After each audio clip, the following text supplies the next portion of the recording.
қонунҳои зиндагии шумо, яъне шумо барои сазовор зиндагӣ кардан чӣ қонунҳо доред барои худ?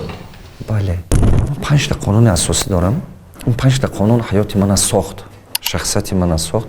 ин қонунҳое ки ман ягон вақт ино ба акуни 5 та асосиш аст. 114 та сеннастое ки ман ҳаётам нест, 114 та қонун. Не ки 5 та асосие ки ман беҳад эътибор мекунам. Якуми чизе ки мисол ман кардаги ин чи? Шумо бояд ки творческий интеллект, академический интеллект, духовный интеллект, ҳамин чизое ки ақле ки одам ба додаги социальный интеллект, ҳамин чизое шумо бояд гармония қати худатон ба инкишоф додан ёд гиред. Якумин чизе ки инсон бояд худаш бомӯзад, бояд фаҳмад ки ин дунё шабу рӯз дорад, ҳам ҷиҳати рӯҳониш аст, ҳам ҷиҳати ҷисмониш аст. ҳар ду ина ки то худ ба инкишоф натӣ ба қувва шудан наметавӣ. Якум чизе ки ман ба беҳад ёрдам мекунад қонуни асосӣ ин ҳам духовный, ҳам материальный.